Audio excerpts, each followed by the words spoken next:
Hello friends, स्वागत है dear आप सभी का टोटल एग्जाम प्लस पे। डियर आज हम करने वाले हैं एसे। डियर जैसा आप सभी लोग जानते हैं कि एसे लिखना एक कला है। अगर हम एसे की बात करें तो ये लिखना एक कला है, ऐसे नहीं कि हम कुछ भी सेंटेंसेज ऐड कर देंगे और हमारा एसे हो जाएगा। डियर एसे लिखने की अलग अलग शैली होती है, अलग अलग पॉइंट पे।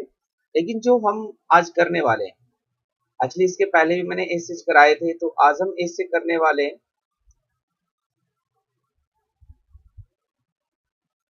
आज जो हम डियर ऐसे करेंगे वो करेंगे आपके आर्टिकल 370 एंड 35A, मतलब 35A। आर्टिकल 370 एंड 35A पे क्या है, ये किस तरीके से हम उनको बताएंगे, ऐसे में हम क्या क्या लिखेंगे, किस तरीके से बिगिनिंग होगा हमारा, ठीक है। ये सारी चीजें आज की इस क्लास में हम डिस्कस करेंगे dear. Dear before I start आप लोगों को कहना चाहूंगा कि डियर आप हमारे ऐप टोटल एग्जाम प्लस को गूगल प्ले स्टोर से आप अपने फोन में इंस्टॉल कर सकते हैं। और अगर डियर कोई दिक्कत हो तो आप इस दिए हुए व्हाट्सएप नंबर पे कॉल कर सकते हैं, मैसेज कर सकते हैं, जहां से आपकी पूरी हेल्प की जाएगी। डियर मैंने यहाँ पर कुछ शब्दों को जो माइट बी डिफिकल्ट होगा उसको मैंने लिखा है हिंदी में, सो डेट आप उसको आसानी से समझ सकें। Let's begin. After abrogation of article 370, abrogation का मतलब होता है हटाना, अमान्य कर देना, ठीक है, उस चीज को हटा देना। तो शब्द जरूर यूज कीजिए जब आप लिखेंगे। The abrogation of article 370, Jammu and Kashmir will no longer enjoy का मतलब कि अब आगे इंजॉय वो नहीं करेंगे। Special status and the laws of Indian constitution are applicable to all residents of Jammu and Kashmir and Ladakh including provisions related to citizenships, ownerships, property, fundamental rights, directive principle of states and policy and fundamental duties. अब देखिए इतने लंबे sentences को जरा समझने की कोशिश करेंगे कि 370 के एब्रोगेशन के बाद क्या क्या वहां पर बदल गया है। हम ये स्टार्टिंग में लिखेंगे तो आइडियाज ये लगेगा कि आपकी जीके बहुत अच्छी है। तो हम अपनी जीको को यहाँ जीके की यहाँ पे प्रदर्शन करेंगे कि भाई क्या है 370 और उसके हट जाने के बाद आखिर दिक्कत क्या हुआ है। कहा जा रहा है कि अब वो जो स्पेशल उनका एक स्टेटस था वो हट गया है। And the laws of Indian constitution are applicable to all residents of Jammu and Kashmir and Ladakh, यहां तक पहले करेंगे। और जो भारतीय संविधान है वो जम्मू कश्मीर और लद्दाख के हर नागरिक पे एप्लीकेबल है, मतलब लागू है। एप्लीकेबल का मतलब होगा लागू। इंक्लूडिंग, अब आगे कह रहा है कि including provisions related to citizenship, वो प्रोविजन जो सिटीजनशिप देता है।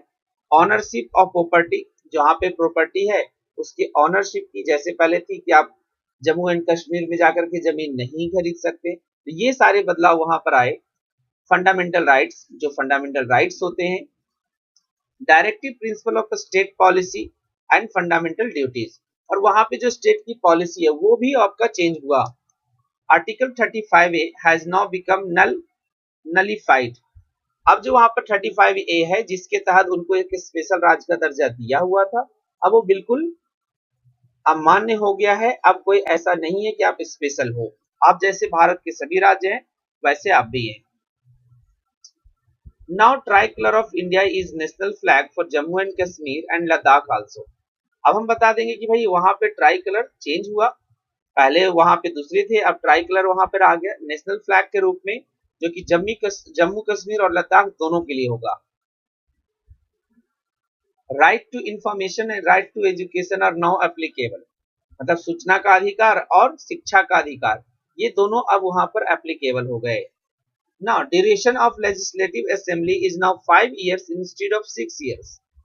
आप लोग उधर जाते रहते हैं जम्मू कश्मीर, आपने देश सुना होगा कि वहां पर पहले 6 years का लेजिस्लेटिव असेंबली होता था, जो अब नॉर्मली जो 5 years ऑल ओवर इंडिया में है वो वहां पर एप्लीकेबल होगा। The panchayat local administration will now enjoy the same powers as in other states, और जो वहां पे पंचायत है वो भी वैसे ही पावर उनके पास आ जाएंगे जैसे और स्टेट्स के बारे में और स्टेट्स के पास हैं। फाइनली आफ्टर रिपीलिंग का मतलब रिवोक करना, मतलब हटाना, of article 370 it is one nation one constitution. 370 हटने के बाद अब ये हो गया one nation one constitution. This will infuse the feeling of unity among all the citizens of India. It means ये लोगों में एक भाईचारे का फीलिंग इन्फ्यूज करेगा, मतलब इंस्टिल करेगा, सभी के अंदर ये पैदा करेगा, भैया अब हम सारे भारत के निवासी हैं। It will open the doors for new business. अब ऐसा होने से क्या होगा, नए नए बिजनेस आएंगे, and job opportunities apart from tourism and will boost the economy of the states. और हम बता सकते हैं कि हटने के बाद क्या क्या फायदे हैं, यहाँ पर हम आपको फायदे गिना रहे हैं। तो जो हमारा बॉडी पार्ट होता है वो बेनिफिट्स हो गया, हमने ऊपर में इंट्रोड्यूस कर दिया। अब ये आपका बॉडी पार्ट है जहाँ पे उनके फायदे या नुकसान जो भी है वो हम बता रहे हैं। फायदा क्या है, it will open the doors for new business, नए नए बिजनेस के लिए दरवाजे खुलेंगे, एंड जॉब अपॉर्चुनिटी, और नए नए जॉब अपॉर्चुनिटी के दरवाजे खुलेंगे। अपार्ट फ्रॉम टूरिज्म, क्योंकि हमें पता है कि वहां पे टूरिज्म एक है, बिजनेस वहां पे टूरिज्म को लेकर के ही है, लेकिन इसके अलावे भी नए बिजनेस जाएंगे, नए जॉब अपॉर्चुनिटीज आएगी, and will boost the economy of the state.